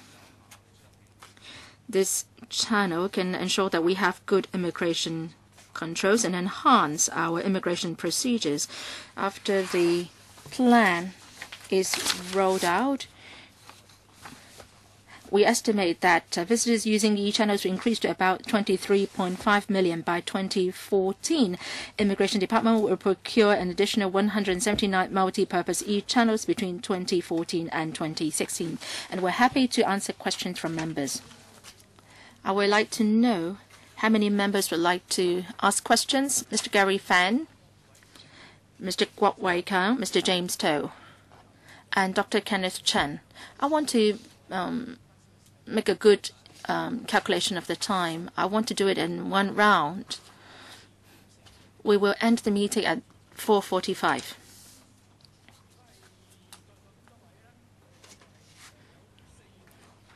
If there are 4 members, each will get 4 minutes, including questions and answers. And if we need a second round, then 1 minute each. Mr. Gary Fan, I want to ask 3 questions. With the launch of electronic EEP, the New Democrats is concerned whether the effectiveness of intercepting mainland pregnant women coming to Hong Kong with no local ties. Now, in paragraph 5, it says that there will be a one-time face-to-face clearance, and then people will be allowed to use in-channels in the future. Will that increase the chance for pregnant mainland women coming to Hong Kong? For the EEP, have you identified any loopholes? And media reports say that people are using fake fingerprints to enter Hong Kong. Can we plug these loopholes? Last question. If the number of incoming visitors will increase to 23.5 million, now the program will be extended to all over China. So what is the projected increase in manpower to check on suspicious visitors? Undersecretary, about mainland pregnant women with no local ties.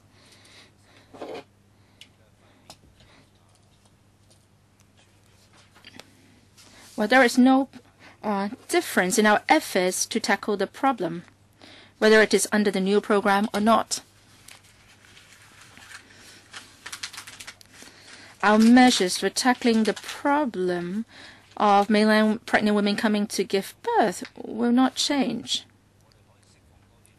Well, with the electronic EEP in place, we will have we can release manpower, in fact, to tackle the problem. In traditional counters,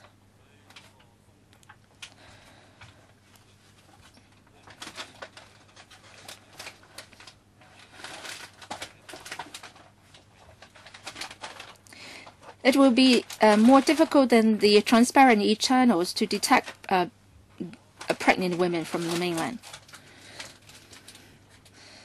So if we find that there are suspicious visitors at the e-channel areas, there will be officers there to do monitoring.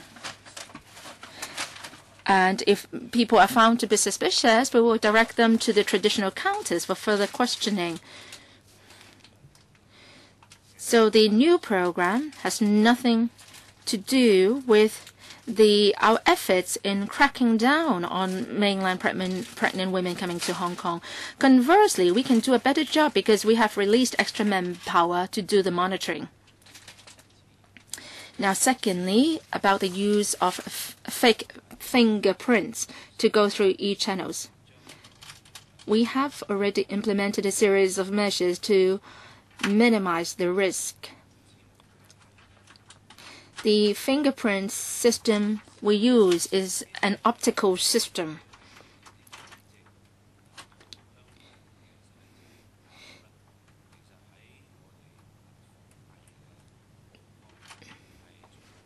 We have a very good anti-forgery techniques, and in the optical system, the fingerprints could be clearly identified, and we can tell the difference from one fingerprint to another.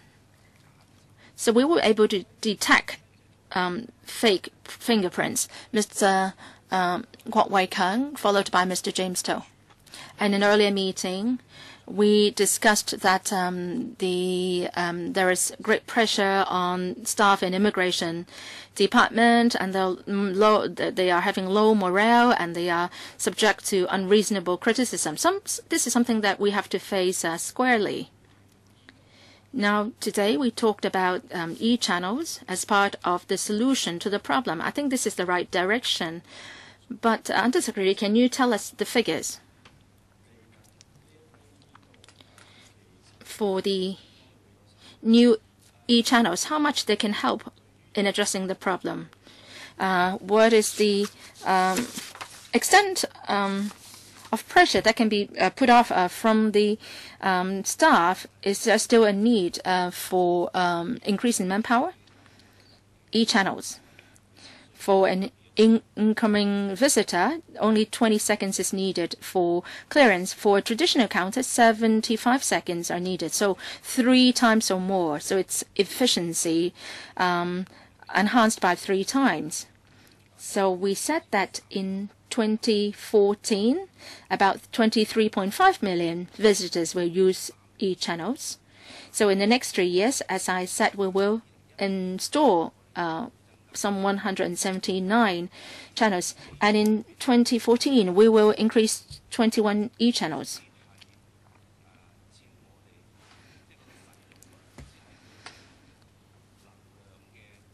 The usage will just be half of their total capacity.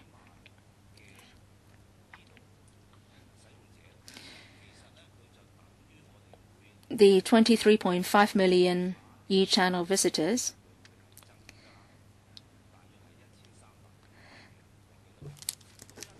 we're talking about increase in visitors of 13.5 million visitors in 2014. If an e-channel can handle 180 visitors per hour, so that means more than just 7 hours for one channel, e-channel. And on average, the BCP is open for more than 18 hours. So the e-channels are open for 15 to 24 hours a day. So on average, only 7 times in the number of visitors increased.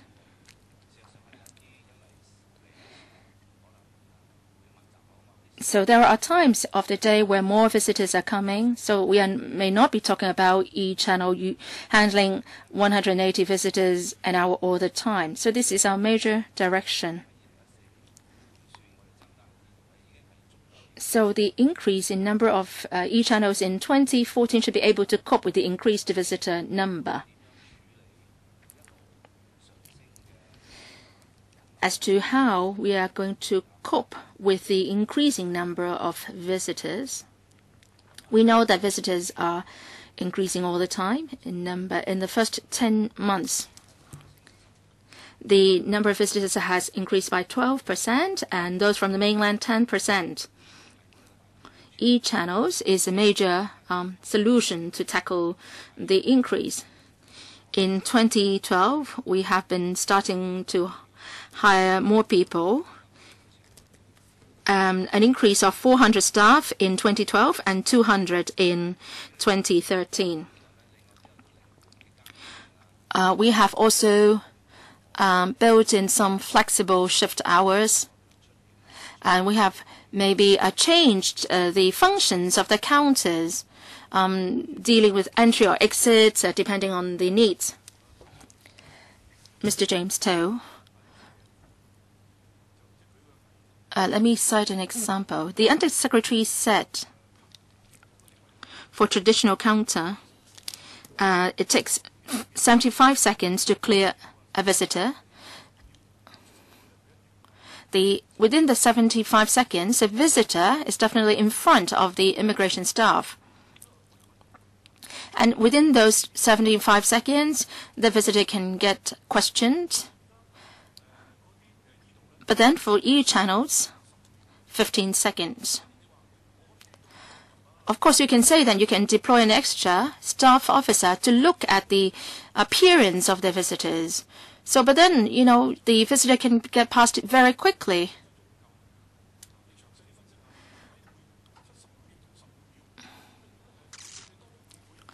So, you have an extra 5 times in the number of staff actually in the e-channel area monitoring the visitors.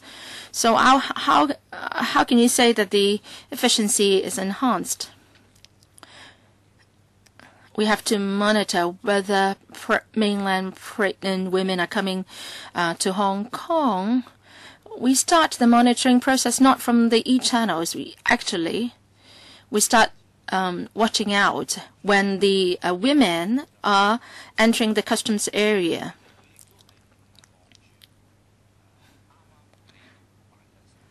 They are not just looking at the areas where the procedures are being processed.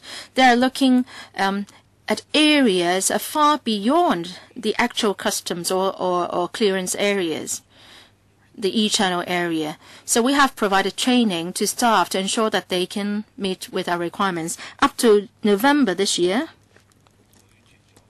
we have declined the entry of some 4,000 people. But the question is, Chairman, we're not using this system now.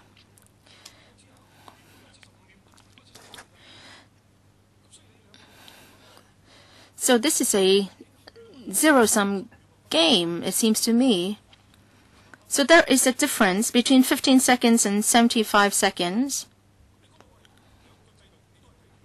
Well, you are doing the same under the 2 systems, is that right? Under Secretary, I did explain the situation because the monitoring started before the visitor came to the e-channel. So if anything untoward is identified before the visitor comes to the e-channel, he or she will be directed to the counter already. But the same goes for the 75-second system. So it means that under the new system, you will have 60 seconds less to monitor the visitors. Well, the Undersecretary was trying to explain that because e-channel was transparent in its structure, so good monitoring can be done. Of course, the Undersecretary also said that once the visitor steps into the customs area, is being monitored already. Undersecretary, perhaps I would defer to the colleague responsible for control to tackle this question. Mr. Chow, please.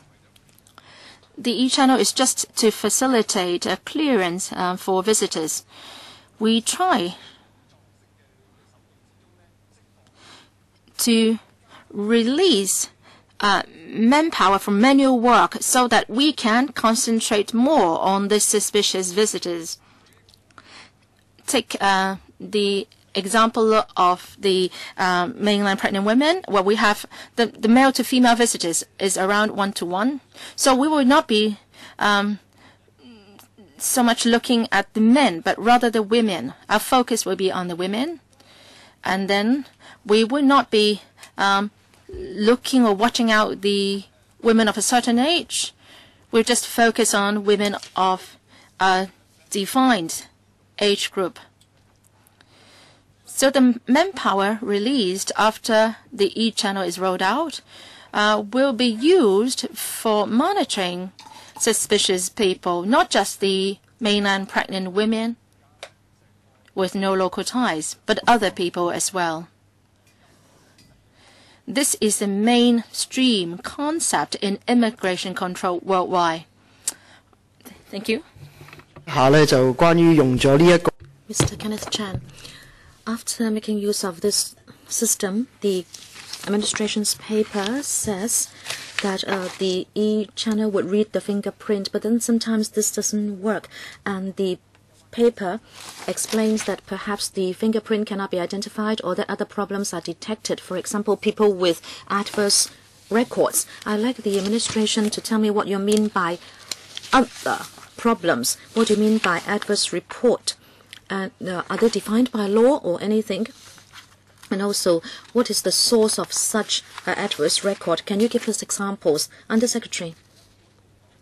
Generally speaking, adverse records would include whether there was a report of working as illegal labor. Now, if they came in as a visitor, but then we believe that they worked illegally in Hong Kong, that would be a kind of negative or adverse report. And if there is any intelligence showing that their reason for asking for entry is not in line with Hong Kong's interests, or that they have committed criminal offences in Hong Kong, then this will be reflected as an adverse record. If this is discovered, the e-channel would not allow them to pass through. There would be officers pointing them back to traditional counters for examination. And officers at the traditional counters would look at the record and also the results of the examination to decide whether they can be allowed to enter. Okay, I have heard the answer by the Undersecretary. For example, these people might have worked illegally in Hong Kong. This is against the laws of Hong Kong. And this is about how people are vetted at the entry points. And then secondly, you mentioned intelligence. What do you mean by intelligence? Would that be originating from LEAs outside Hong Kong? Is it that there is communication between these LEAs outside Hong Kong and the immigration department so that you get hold of the information at the immigration counters? Well, as simply put, if intelligence shows that he is suspected of a criminal offense or that he has a criminal intent in coming into Hong Kong, for example, this person is a terrorist, then that would be reflected as an adverse record. Very often this is shown under mutual legal assistance. Then I would be interested about, say, people like Wu Kai-si. Would he have been the subject of an adverse report? Adverse reports would be traced or can be traced to Hong Kong laws. Mr. Chung Kwok Pun. Thank you, Chairman. 2 weeks ago, there was an oral question at the council meeting that at Shenzhen Bay, people had to line up for very long to enter Hong Kong. If we have the system of EEP, I'm sure we can improve the situation vis-a-vis queuing time. However, I have a question. Would the e-channels be for the use by mainlanders as well as Hong Kong people, or would there be different e-channels for locals and mainlanders? The e-channels afford more efficiency, and it would be easier for people to come in from Shenzhen. They might like to come in more times, especially the parallel traders, and there would be more pressure on the North District. Undersecretary. Thank you, Chairman. Number one, we have two types of e-channels, one for Hong Kong people, one for visitors. There are 323 e-channels for Hong Kong people and 102 for visitors. We are talking about the new EEP. These people are not going to make use of e-channels for Hong Kong people. Therefore, the entry and exit clearance of Hong Kong people will not be affected. Actually, Hong Kong people may stand to gain in the process because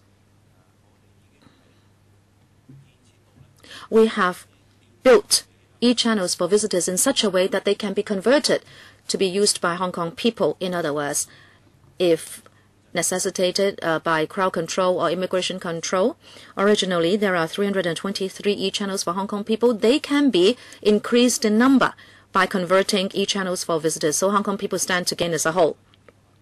Secondly, there is the EEP and people can make use of the e-channels. Would it dampen our efforts in controlling parallel traders? I need to emphasize, first of all, that parallel goods traders will still be regulated, regardless of whether we have the EEP system. Why? If there is a parallel goods trader who wants to make use of the e-channel, he or she can get enrolled under the present system, and he or she can already use the e-channel. Therefore, whether or not we have the EEP, it makes no difference. If that person wants to make use of the e-channel for multiple visits, this system does not add to the risk involved. At present, the way we deal with parallel goods traders already afford us a blacklist of such parallel goods traders, and the list is getting longer. All this time, the number of refusals for entry for blacklisted parallel goods traders, I believe, stands at 11,500 trips. In other words, whether we have the e-channels, our control measures must be that we are convinced that these people are parallel goods traders, and we will not allow them to be regarded as visitors. That measure will not be changed as a result of the new measure. In the second round, we have two, Gary Fan and then James Toh. Only 3 minutes each. I will have to manage the time strictly because we have to end the meeting by 4:45. Gary Fan, the Undersecretary, I think, has underestimated the effect of having this system. Tens and thousands of people will pass through the e-channels. They will take just 15 seconds to move through the e-channels instead of 75 seconds. And you are going to regard your staff as robots who will be able to monitor all the visitors. I think what you said is self-contradictory. You said that within 15 seconds, you can identify a pregnant woman, and then you direct them to a counter and for them to be examined for 75 seconds. My question is, how can you quantify the number? You say manpower can be released. Then I'd like to know how many e-channels would be visually inspected by an officer. For example, you are going to check those people who have adverse records or mainland pregnant women. Are you following me? Are you with me? People really have to watch with their naked eyes. So how many people would be watching each e-channel, 1, 2, or 3 officers?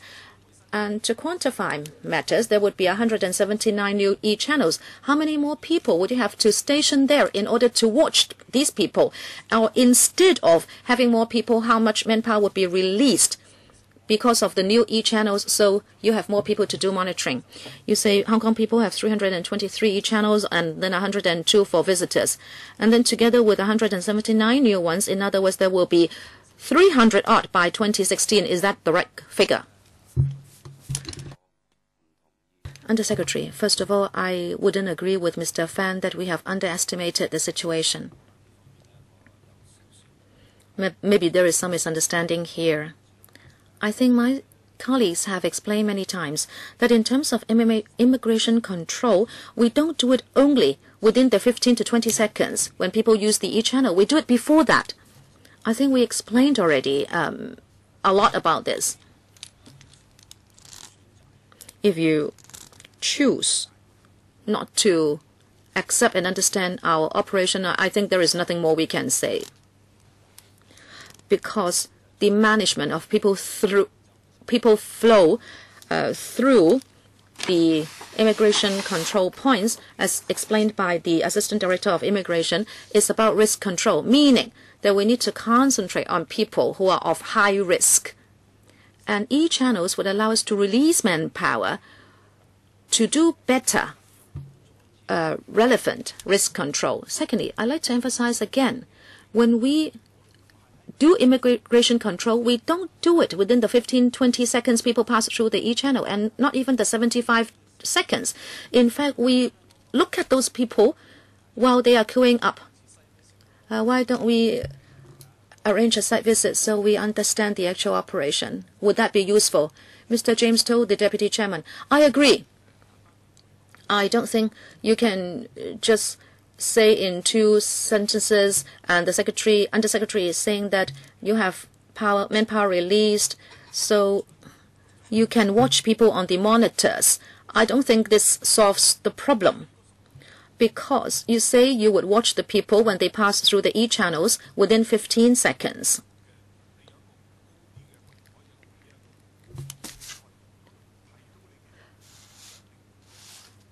I'm sure you are not going to be able to monitor as many as 5 times the people you can normally monitor while people use e-channels. The difference is between 75 seconds and 15 seconds.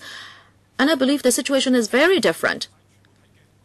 Unless you are going to tell me that your officers would just be sitting at monitors to watch each and every person passing through e-channels. That might be possible, but I don't know. But you have to convince us and show us that indeed that is what you are doing. Or else if you just say it, that possibly you would be watching monitors, then I will not be convinced. Sorry. Undersecretary. First, I'd like to emphasize again that the immigration control measures do not take place only at the e-channels. I have said that again, and I would emphasize again that immigration control is done on the basis of risk control. And that is well before people use traditional counters or the e-channels. Now, since Mr. To asked questions, I would ask our Assistant Director of Immigration to answer questions. Mr. Wang Yinsang. Thank you, Chairman. Actually, the monitoring of mainland pregnant women coming into Hong Kong to give birth to type 2 babies. Now, actually, when visitors come into the immigration foyer, the health inspectors or checkers would already be stationed at strategic positions. So they are already watching visitors coming into the foyer. Before visitors come in, they may have to walk over a footbridge, like in Lo Wu. Sorry, Chairman. You also do it if people use the traditional counters. Assistant Director, please continue. What I'd like to say is, it is not a comparison between 75 seconds and 20 seconds. In fact, our monitoring starts before that. Well, yes. So the same monitoring would take place before the 75 seconds. So if you compare apple with apple, then the difference is 75 seconds and 15 seconds. Yes, the time is shorter. Exactly, Chairman, but they are saying the opposite. They say there would be better monitoring. Only 2 minutes are left, and I would ask Mr. Chen Huafeng to take the floor.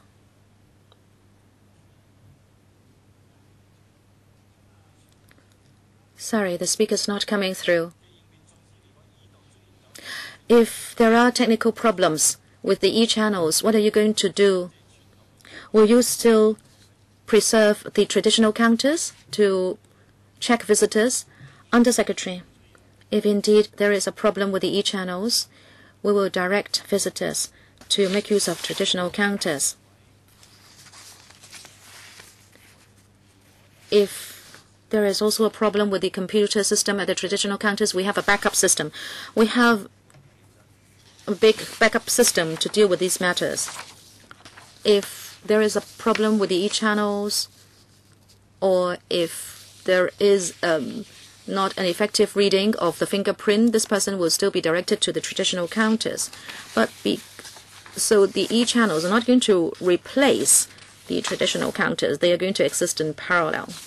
When this happens, the contingency measure is for people to be directed back to the traditional counters. We have had a lot of discussion. Mr. Gary Fan, please do not go first. You propose that there could be a site visit.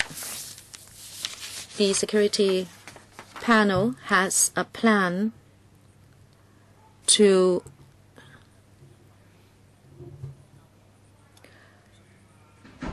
try to understand LEAs more. We can consider paying a visit to the immigration department as well. I think I'll make the relevant arrangements. The discussion is adjourned here, and item 6 AOB. There is nothing under AOB, and I will declare the meeting adjourned. Thank you very much for attending.